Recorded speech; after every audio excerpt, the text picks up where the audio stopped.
할렐루야. 우리가 그리스도인이라고 얘기를 합니다.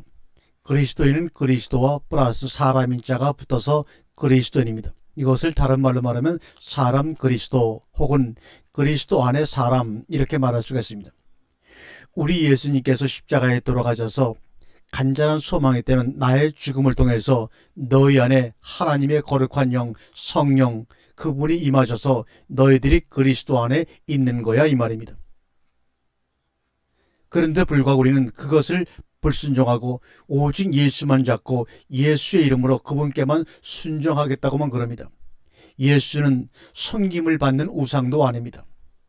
예수는 우리의 믿음의 대상도 아닙니다. 우리를 위해 죽으시고 우리가 그와 함께 죽어야 할 대상입니다. 그래서 우리 안에 그리스도가 그리스도 안 우리가 들어감으로 말미암아 우리가 그리스도인이 되기를 간절히 원하는 것입니다. 그러나 우리를 위해 죽으셨지만 거기에는 우리의 의사는 단 0.001%도 개입되지 않았습니다. 우리가 한 번도 0.0001%도 원한 적이 없었습니다. 나를 위해 죽었다는 전제는 내가 요청했다 일방적으로 이런 말과 같지 않습니까? 내 의사가 전혀 개입되지 않았는데도 나를 위해 죽었다고 믿는 것 그건 어디서 나온 겁니까? 그 순간 예수가 나를 위해 죽음으로 말미암아 나는 살아났네, 나는 복을 받았네, 나는 천국을 할 것이네 하는 순간 우리는 영원히 죽는다는 사실을 깨달으시기 바랍니다. 내가 널 위해 죽었어? 그러고는 믿으라는 강요는 아니잖아요. 내가 널 위해 죽은 건 맞습니다. 우리를 위해 죽으신 건 맞아요. 그러나 믿으라는 강요는 아닙니다. 그런데 믿는다고 하고 도대체 뭘 믿는다는 말인가? 그게 바로 우상입니다. 지 아무리 내가 나를 위해 스스로 애쓴다 해도 오직 죽음만이 나를 기다리고 있습니다. 그리고 이 죽음, 내가 애쓰고 있는 모든 것들을 부수고 가져가 버립니다. 고로 영혼성 있는 참된 삶을 우리는 찾아야 합니다. 이 시대는 참으로 많은 말, 많은 글이 있습니다. 그러나 많은 말, 많은 글이 필요 없고 오직 세 가지 부음이 됩니다. 물음표, 느낌표, 맞춤표입니다. 정말 말씀 안에서 세상을 바라보며 하나님께 묻고 주님이신 응답을 듣고 느끼고 그리고 우리의 삶을 마치면 되는 겁니다. 하나님을 생각하는 것이 기도입니다. 내 발걸음이 하나님이 아닌 나를 향하고 있다는 것을 처음에는 하나님을 알고 싶어 시작하지만 결국 나를 알게 되는 것 어쩌면 그게 사랑인지도 모릅니다. 요한복음 1장 1절에 태초에 말씀이 계시니라. 이 말씀이 하나님과 함께 계셨고 하나님은 말씀이다. 그런데 여기서 하나님과 함께했다는 그 히브리어의 절지사는 프로스입니다. 이 말은 함께라는 말보다는 향하여 하나님을 향하여 태초에 말씀이 계시니라. 그 말씀이 하나님을 향하여 이런 말이죠. 우리가 과거에는 얼간이란 말을 참 많이 쓴다는 얼간이야. 이 얼간이란 말이 무슨 말입니까? 얼 플러스 간입니다. 얼이 나간 사람입니다. 그런데 진짜 얼이 나간 사람은 누구입니까? 사랑은 뿌리가 흙을 파고드는 속도로 와야지만 온전한 사랑을 이룰 수가 있습니다. 그래서 이왕규 시인은 속도라는 그런 자신의 시에서 느리게 달리기 시작해서 우승한 느티나무를 그 시의 주인공으로 묘사하고 있습니다. 전 세계에서 느리게 달리기 100m 느리게 달리기 시합이 얼마 코앞에 남지 않았습니다. 수많은 느리게 달리기에 자신 있다고 하는 사람들이 다 모였습니다. 그 중에는 느티나무도 참석을 했습니다. 시작에 총성이 울렸습니다. 그래서 느리게 달리기에 아주 재능을 가진 사람들이 정말로 느리게 달리기 해서 최선을 다하면서 100m 향해 나아갑니다. 그 느리다고 하는 사람들이 느리게 가는데도 느티나무는 한 발자국도 움직이기를 힘들어합니다. 그래서 느티나무는 탈락할 것이라고 예상을 했습니다. 그런데 그렇게 앞을 향하여 나가지 못한 동안에 느티나무는 땅속 깊은 곳으로 뿌리를 내렸습니다. 뿌리가 깊어질수록 그 나무는 무성해져서 잎이 무성해지고 그래서 그늘을 만들어서 많은 사람을 쉬게 했다고 해서 느티나무에게 우승의 컵을 주었습니다. 이 세상은 빨리 달리는 것만 목표하고 있습니다.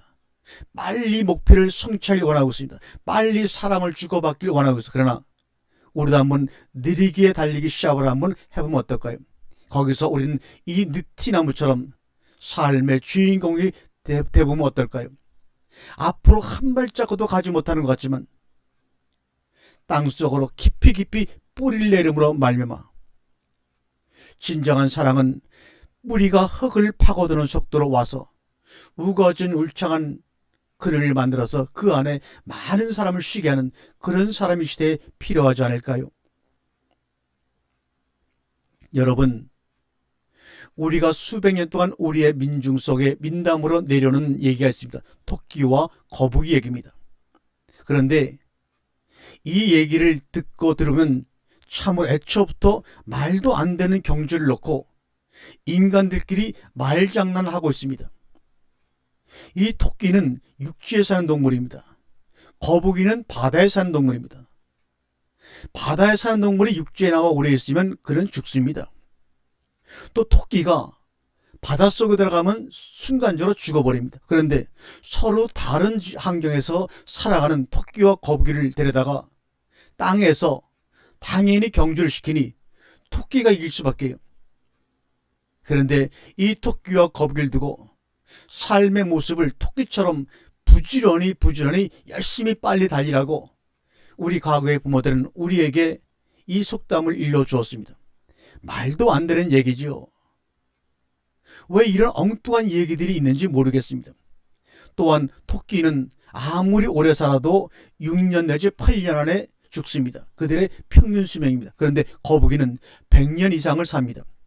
100년 이상을 사는 거북이를 그렇게 왕따 시켜놓고 제대로 뛰어가지 못하고 인생을 완주하지 못하는 동물로 만들어 놓고 토끼는 교만감을 가지며 살아가는 것을 보고도 우리는 토끼가 되라고 자식들에게 권면할 때가 많이 있습니다.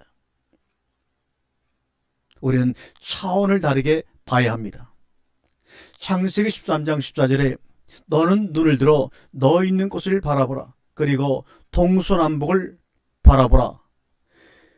보이는 땅을 내가 너와 내 자손에게 주리라. 이 말씀을 갖고 또 강대상에서 여러분 믿음을 가지세요. 믿음을 갖고 동서남북을 바라보세요. 그러면 하나님이 다 주실 것입니다. 세상에 이 말씀을 어떻게 이렇게 해석을 할까요? 그 당시 이스라엘 백성 히브리 민족에게는 그 아브라함이 있는 위치를 정점을 해서 남쪽으로 오면 사막뿐입니다. 북쪽은 어둠을 의미하는 바로 방향입니다. 서쪽은 바다가 있었습니다. 동쪽은 케데밀에서 반대쪽입니다.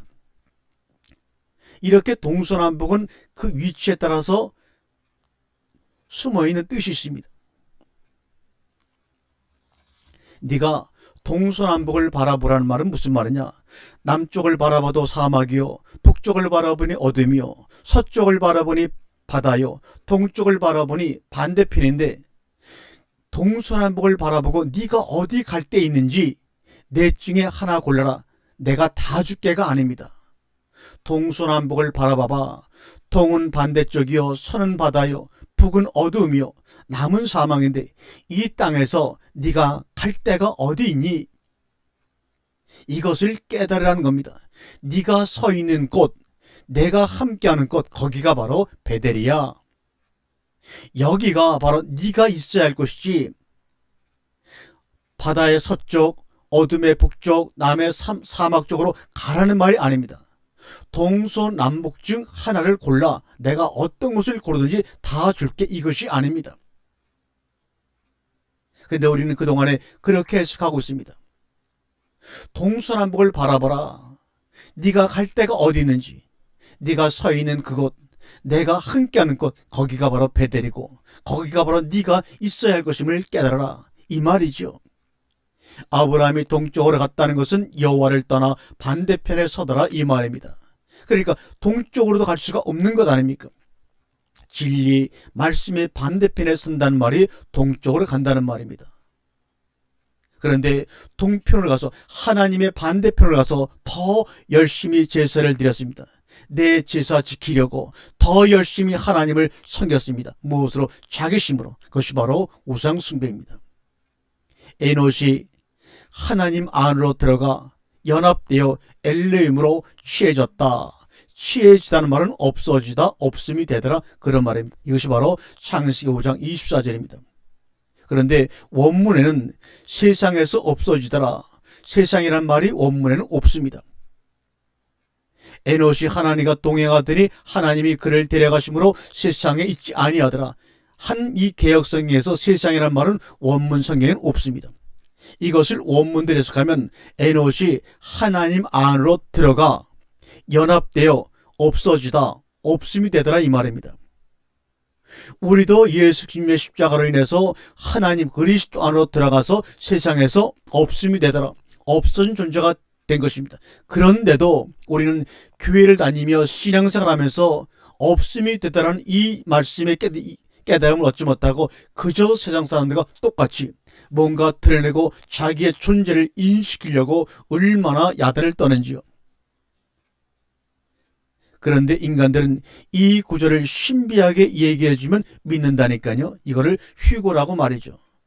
하늘로 들림을 받았다고 얘기하면 다 믿고, 지금 원문대로 해석해서 에노시 하나님 안으로 들어가서, 다시 말하면 그리스도 안으로 들어가서 하나가 됨으로 말미암아 없음이 되었다, 없어졌다고 얘기하면 그들은 이 말이 진실된 말인데도 불구하고 좋아하지 않고 받아들이지 않고 있습니다. 인간이 자신의 감정 안에 갖고 있는 것을 건드려주면 사람들은 다 좋아합니다. 그게 뭐든 다 좋아해버리고 맙니다. 그러나 그러면 안 되는 것 아닙니까? 무슨 믿음 속에 하나님과 동행한다고 해? 나는 믿음으로 하나님과 동행해. 여러분, 그 말을 여러분 진심입니까? 거짓말입니다. 막연히 자기 그림이지 예수를 믿는 것이 아닙니다. 말씀과 진리와 동행하는 것이지 믿음으로 동행하는 것이 아닙니다. 인간의 믿음은 예수님과 함께 십자가의 죽음으로 말미암아 완전히 소멸되어서 이제는 그리스도의 믿음으로 바뀌었고 그리스도 안으로 들어가 연합되어 없은 존재가 되었는데, 아직도 자기 믿음을 가지고 하나님과 동행하고 자기 믿음을 가지고 헌신하고 봉사한다고요? 말이 안 되는 소리입니다. 사람은 예수님을 죽인 행위 때문에 지옥 가는 것이 아닙니다. 그게 무슨 의미인지, 예수님이 십자가에 죽으신 의미가 무엇인지 몰라서 지옥을 가는 것입니다. 출애기 28장 39절과 40절에 보면 너는 가는 배실로 반포 속옷을 짜고 가는 배실로 관을 만들고, 이런 말이 있습니다.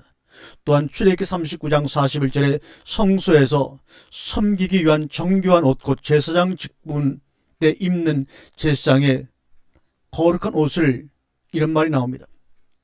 겉옷이라는 말을 베게드라는 말은 성소에서 하나님을 섬기기 위해서 입는 옷입니다. 말씀으로 섬기기 위한 옷이 바로 제사장들이 입는 옷입니다. 옷과 옷술이란 말은 뭡니까? 겉옷입니다. 겉옷이란 말은 건드렸단 말입니다. 다시 말하면 악교로 딱 붙어버렸다, 그 말입니다. 속옷은 뭡니까? 바로 율법입니다. 속옷으로, 율법으로 겉옷을 설명할 수밖에 없는 겁니다. 혈유병 환자가 주님 앞에 나왔습니다. 그는 38년 동안 혈유병으로 고생했습니다. 생명의 피를 흘려 진리를 갖지 못한 자가 겉옷을, 복음을 악교 붙듯이 딱 달라붙자 예수님께 손을 대자 그 혈유병 환자가 나왔습니다. 여러분, 우리는 큰 교회 목사일수록 뭔가 과거에 한 번에도 병 고쳤다는 소문이 난 목사들에게 안수를 받으려고 야단 법석입니다. 그런데 여러분, 성경을 보면 예수님이 누구를 안수했다고 나오지 않아요. 왜 그럴까요? 예수님은 안수가 무엇인지 정확히 알았기 때문입니다. 또한 구약에도 안수를 한다고 했을 때 그 안수가 무슨 의미인지 한 번도 교인들에게 안수해주기 원하는, 머리에 손대기 원하고 또 머리에 손을 받치기를 원하는 성도들은 한 번도 구약의 안수가 무엇인지를 알려고 한 적이 없습니다. 왜 그럴까요? 예수님이 손을 뻗어 그에게 댔다가 아니라 오히려 반대편으로 상대방의 손을 잡아 예수에게 갖다 댔다는 말이 바로 안수입니다. 이 말은 무슨 말이냐? 진짜 안수는 내 손을 그의 머리에다 대고 하는 것이 아닙니다. 그의 손을 끌어다가 내 가슴에 대는 것이 안수입니다, 여러분. 왜요?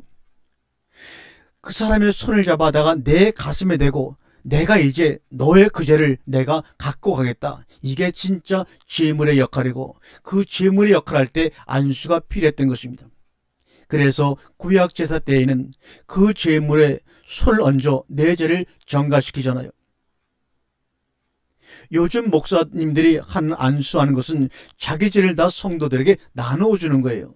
성도들의 손을 잡아다가 내 가슴에 대는 것이 아니라 내 손을 갖다가 성도의 머리에 대고 이것은 내 죄를 성도에게 전가시키는 겁니다.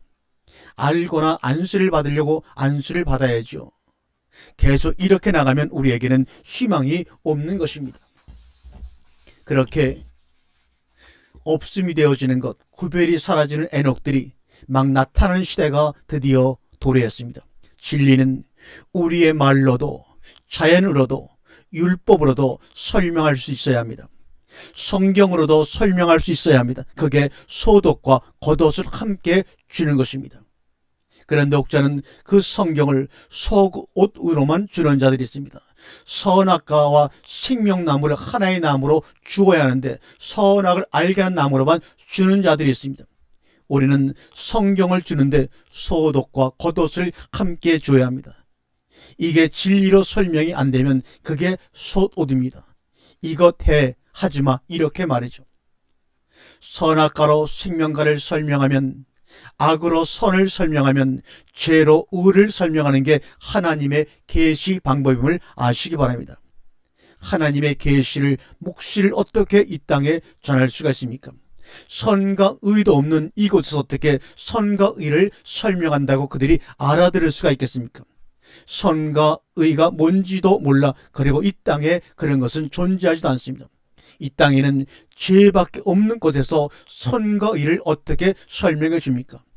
죄가 뭔지 가르쳐 주면 그게 의입니다. 선악과가 뭔지 가르쳐 주면 선악과를 먹도록 하면 그게 바로 생명나무를 먹을 수 있고, 선악과가 뭔지 가르쳐 주면 그게 바로 생명나무라니까요. 의와 선을 가르쳐 주기 위해 죄가 동원된 것이라면 그게 뭐가 그리 나쁜 것인가요? 생명과를 가르쳐 주기 위해 생명을 가르쳐 주기 위해 선악과와 사망이 동원된 거라면 왜 그렇게 거품 물고 선악과를 가지고 그 수천 년 동안 시비를 거는지 모르겠습니다. 아멘.